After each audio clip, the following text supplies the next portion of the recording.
दो लकड़बग्घे मिलकर खरगोश पर हमला कर रहे होते हैं। तभी वहाँ शेर आ जाता है। शेर लकड़बग्घों से कहता है, तुम दो मिलकर एक को शिकार कर रहे हो, अगर हिम्मत है तो मुझसे मुकाबला करो। लकड़बग्घे डरकर भाग जाते हैं। खरगोश बूढ़े शेर के साथ रहने लगता है। फिर लकड़बग्घे सोचते हैं आखिर कैसे उस शेर से जान छुड़ाई जाए, और फिर दोनों शेर के जवान बेटे से कहते हैं, तुम जवान हो चुके हो, अब तुम्हारे बाबा का हक बनता है तुम्हें बादशाही दे। जवान शेर लकड़बग्घों की बातों में आ जाता है और कहता है, मैं अपने बूढ़े बाप को ले आऊंगा, तुम उसे मार देना। लकड़बग्घे खुश हो जाते हैं। अगले दिन जवान शेर अपने बूढ़े बाप से कहता है, मुझे एक लकड़बग्घा तंग कर रहा है। बूढ़ा शेर साथ चल पड़ता है। रास्ते में जवान शेर सोचता है, चाहे मेरा बूढ़ा बाप बादशाह है, उसकी वजह से मुझे तो कोई कुछ नहीं कह सकता। और जैसे ही लकड़बग्घों के पास पहुंचते हैं तो मिलकर दोनों लकड़बग्घों को मार देते हैं। तब जवान शेर अपने बूढ़े बाप से कहता है, मुझे लकड़बग्घों की चाल का खरगोश ने बताया। बूढ़ा शेर सब समझ जाता है मगर अपने बच्चे को माफ कर देता है। शेर बादशाह की हैसियत से रहता था, लेकिन वह उम्र रसीदा हो चुका था। उसकी नजर कमजोर थी और वह जल्दी गुस्से में आ जाता था। एक दिन उसने ऐलान किया, मुझे ऐसा मशीर चाहिए जो अक्लमंद हो, वफादार हो और मेरी सल्तनत में अमन कायम रखे। कई जानवर आए लेकिन शेर को कोई पसंद न आया। आखिरकार एक लोमड़ी आई और कहने लगी, बादशाह सलामत, मैं अक्लमंद, चालाक और वफादार हूँ। अगर आप चाहें तो मैं आपके मशीर का काम अंजाम दूं। शेर ने कहा, लेकिन मैं चाहता हूँ कि मेरा मशीर रात को भी मेरी हिफाजत करे। लोमड़ी ने फौरन कहा, फिर उल्लू को रख लीजिए, वह रात का पहरेदार बन सकता है और मैं दिन का वजीर बन जाऊंगी। शेर को यह बात पसंद आई। उसने उल्लू को भी बुलाया। उल्लू आया मगर उसने गुरूर से कहा, मैं सिर्फ रात के वक्त जागता हूँ, दिन में मुझसे कोई मशवरा न लिया जाए। शेर को उल्लू का अंदाज पसंद न आया और उसने कहा, जिसे बात करने का सलीका ना हो वह बादशाह के दरबार में नहीं रह सकता। शेर ने उल्लू को दरबार से निकाल दिया और सिर्फ लोमड़ी को अपना मशीर बनाया। सबक, गुरूर और बदतमीजी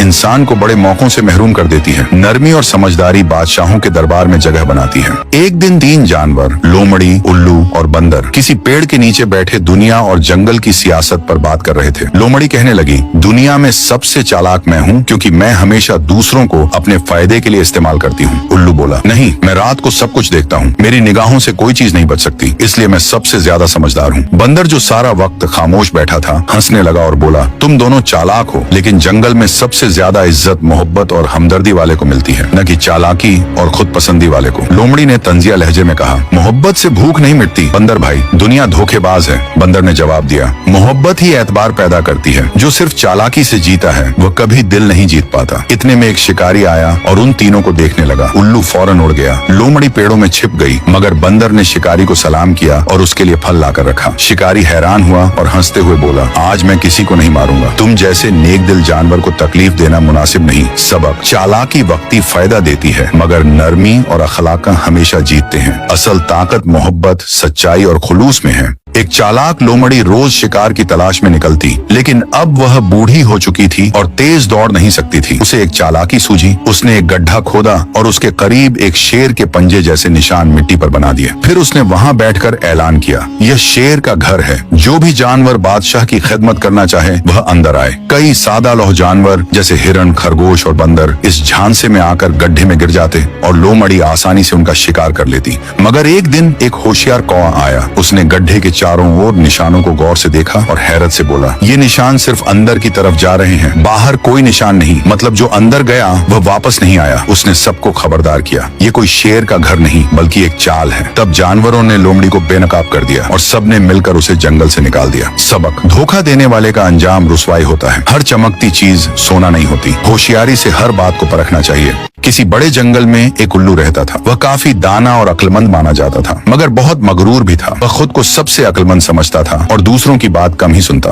उसी जंगल में एक ताकतवर शेर भी बादशाह की तरह रहता था। तमाम जानवर उसकी इज्जत करते थे मगर उल्लू ने शेर को कभी सलाम नहीं किया, न ही कभी उससे मेलजोल रखा। एक दिन जंगल के तमाम परिंदों और जानवरों ने शेर से कहा, हम सब तुम्हें अपना बादशाह मानते हैं मगर उल्लू तुम्हें सलाम तक नहीं करता और तुम्हारे हुक्म को नहीं मानता। शेर को यह सुनकर गुस्सा आया। उसने कहा, जो मेरे एहतिराम को नहीं मानता वह मेरे जंगल में रहने का हक नहीं रखता। अब शेर ने फैसला किया कि वह उल्लू को सजा देगा। जब उल्लू पेड़ पर बैठा था शेर उसके करीब पहुंचा और दहाड़ा, उल्लू तुम मेरे दरबार का कानून क्यों नहीं मानते? उल्लू ने बदतमीजी से कहा, मैं रात का राजा हूँ और तू दिन का, हम दोनों की हुकूमत अलग है। शेर को यह बात सुनकर और ज्यादा गुस्सा आया मगर उसने होशियारी से उल्लू से कहा, अच्छा तुम बहुत होशियार हो, मुझे अपना ठिकाना तो बता दो। उल्लू ने जवाब दिया, मैं उस पहाड़ी दरख्त के सुराख में रहता हूँ मगर अंधेरी रात के बाद ही वापस वापस आता हूँ। शेर ने इस बात को याद रखा। अगली सुबह जैसे ही सूरज निकला, शेर ने जाकर उल्लू के ठिकाने को अपने पंजे से तबाह कर दिया और सुराख वाले दरख्त को गिरा दिया। जब उल्लू वापस आया तो उसका घर बर्बाद हो चुका था। सबक: गरूर और मगरूरी हमेशा नुकसान देती है। जो ताकतवर को नजरअंदाज करता है वह खुद को मुसीबत में डाल लेता है।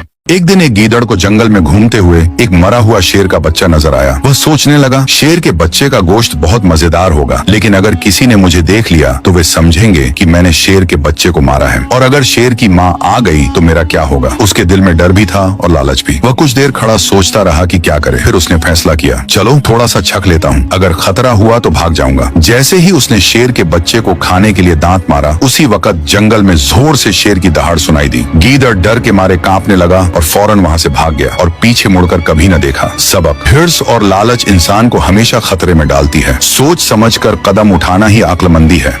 बंदर तुरंत आकर शेर से कहता है, पास वाले जंगल में एक बड़ा शेर आ चुका है, जो हर इलाके में जाकर वहाँ के राजा शेर को मारकर उस इलाके पर कब्जा कर लेता है। लेकिन मुझे पूरा विश्वास है कि तुम उसे हरा दोगे और फिर हर इलाके के जानवर तुम्हें ही अपना राजा मानेंगे। शेर बंदर के साथ उस बड़े शेर की ओर चल पड़ता है। रास्ते में एक तालाब आता है। बंदर शेर से कहता है, वो शेर इस तालाब का सारा पानी एक ही बार में अकेले पी जाता है। शेर को बंदर की बातें सुनकर डर लगने लगता है, लेकिन बंदर कहता है, मुझे यकीन है तुम भी इस तालाब का पानी आसानी से पी लोगे। शेर अपने डर को छिपाते हुए बंदर के साथ आगे बढ़ता है। कुछ दूर चलने के बाद रास्ते में बहुत सारे जानवरों के कंकाल बिखरे पड़े दिखाई देते हैं। बंदर शेर से कहता है, देखो ये उस शेर के एक समय के खाने का हिस्सा है। लेकिन साथ ही बंदर यह भी कह देता है, पर मुझे यकीन है ये तो तुम्हारे एक नाश्ते के बराबर है। शेर के मन में बहुत ज्यादा डर बैठ जाता है, लेकिन वह बंदर की हाँ में हाँ मिलाते हुए आगे बढ़ता है। और जैसे ही वे एक पहाड़ के पास पहुँचते हैं, पहाड़ से कुछ पत्थर गिरने लगते हैं। बंदर शेर से कहता है, वो शेर इसी गुफा में रहता है और जब वह अंगड़ाई लेता है तभी ये पत्थर गिरते हैं। शेर पूरी तरह डरा हुआ होता है, मगर बंदर के कहने पर वह जोर से आवाज लगाता है। शेर की आवाज गुफा में गूंजने लगती है और आवाज इतनी तेज हो जाती है कि ऐसा लगता है जैसे गुफा में कोई बहुत बड़ा और खतरनाक शेर है जो जवाब दे रहा हो। ये आवाज सुनते ही शेर डरकर भाग जाता है और अपना इलाका छोड़कर बहुत दूर चला जाता है।